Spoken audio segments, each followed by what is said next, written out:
தமிழகத்தின் பல்வேறு கோயில்களில் மாசி திருவிழாவையொட்டி நடைபெற்ற சிறப்பு பூஜைகளை தற்போது பார்க்கலாம். திருச்செந்தூர் சுப்பிரமணிய சுவாமி கோவிலில் மாசி திருவிழா கடந்த 14ஆம் தேதி தொடங்கி நடைபெற்று வருகிறது. 5ஆம் நாளான நேற்று குடவருவாயில் தீபாராதனை நடைபெற்றது.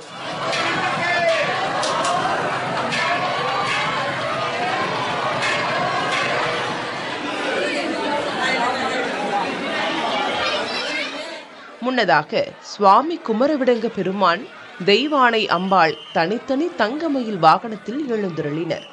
தொடர்ந்து கீழரத வீதி பந்தல் மண்டப முகப்பில் வெள்ளி சப்பரத்தில் எழுந்தருளிய சுவாமி ஜெயந்திநாதருக்கு எதிர் சேவை தீபாராதனை நடைபெற்றது. இதில் ஏராளமான பக்தர்கள் கலந்து கொண்டு சாமி தரிசனம் செய்தனர். மாசி திருவிழாவின் சிகர நிகழ்ச்சியாக வரும் 23ஆம் தேதி தேரோட்டம் நடைபெறுகிறது.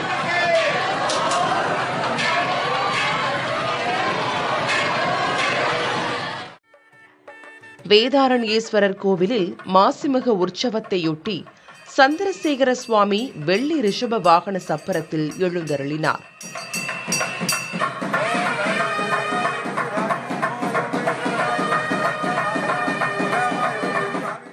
பஞ்சமூர்த்திகளுடன் சுவாமி வீதி உலா நடைபெற்றது. தொடர்ந்து 10 தொகையடியார்களுடன் 73 நாயன்மார்கள் வீதி உலா வரும் நிகழ்ச்சி நடைபெற்றது.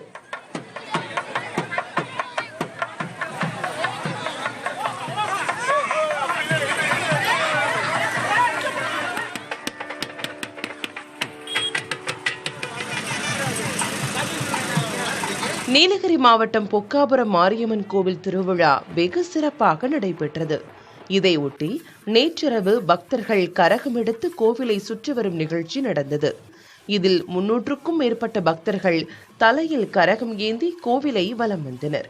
இந்த நிகழ்ச்சியில் ஏராளமான பக்தர்கள் பங்கேற்று அம்மனை வழிபட்டனர்.